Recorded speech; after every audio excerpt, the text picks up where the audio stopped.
The first round of the 2017 MotoGP season was held under the floodlights at the Losail International Circuit in Qatar.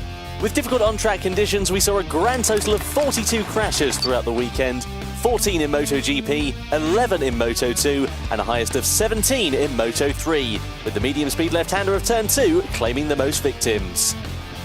First up is Pull&Bear Aspar's Karel Abraham. The Czech rider loses the front end in the opening practice session of the weekend and slides into the gravel trap.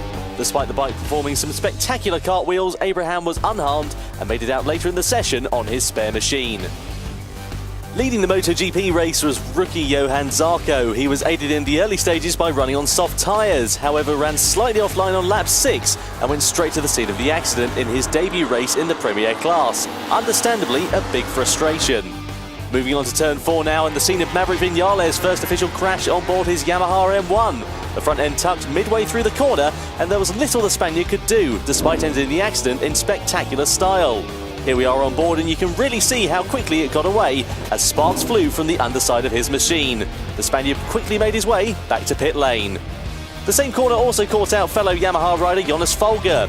The monster Yamaha Tech 3 machine came through the right-hander of Turn 3 and into the hard braking zone of Turn 4, but ran slightly offline on the apex, resulting in an almost identical crash to Vinales just minutes after.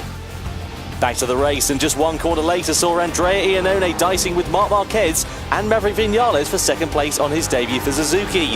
However, through Turn 5, a little too much corner speed, running offline, and the front end cried no more as he plummeted out of the race. Here we see a replay on board with Marquez in front, Iannone nearly tagging his rear end before going down the road. Marc Marquez would also fall victim to the tricky circuit conditions in the warm-up session.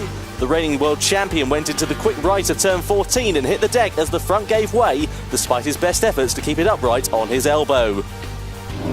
On board with the Spaniard as he slides down the road and ends up heading back to pit lane. Into the final sector of the lap, and Cal Crutchlow parts ways with his LCR Honda at the fast Turn 14. The bike pirouetted end over end and would require a complete rebuild. Fortunately, however, the Briton was uninjured, if a little frustrated at his efforts. Finally, we switch to Moto2 and see Brad Binder on his KTM losing the front at the final corner of Turn 16. Team manager Aki Ayo looked on as the South African was lucky to escape unharmed after low-siding. And that was an analysis of some of the crashes we saw throughout the weekend in Qatar.